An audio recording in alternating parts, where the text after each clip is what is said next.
Father Stephen Keesley, a priest in Oakland, California, was sentenced to 3 years probation for tying up and molesting 2 young boys inside the church rectory in 1978. The local bishop wrote several letters to the Vatican office headed by the then Cardinal Joseph Ratzinger, now Pope Benedict, trying to remove Keesley from the priesthood.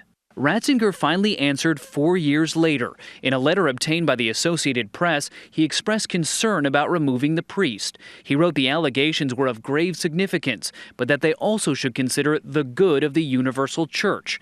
For the next 2 years, as the Vatican decided his fate, the priest was sent to a local parish as a youth minister.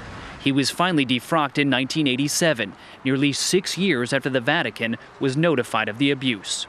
Unfortunately, the Vatican doesn't appear to realize how damaging this is in terms of public relations, and not just in terms of public relations, but how it's so disheartening to Catholics, to loyal Catholics. Erwin Zulkin represents a woman who says Father Keesley assaulted her 3 times by the time she was 7 years old.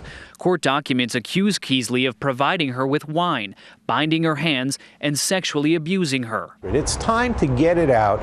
Let the world see what happened.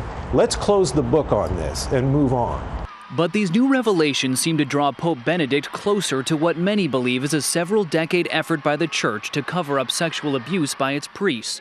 The Vatican insists the Pope is simply a victim of a smear campaign. Some Catholics are now demanding the Pope reveal what he knew and when. Meanwhile, the Vatican announced today that the Pope is willing to have meetings with more abuse victims to, quote, help them seek peace. Ben Tracy, CBS News, Los Angeles.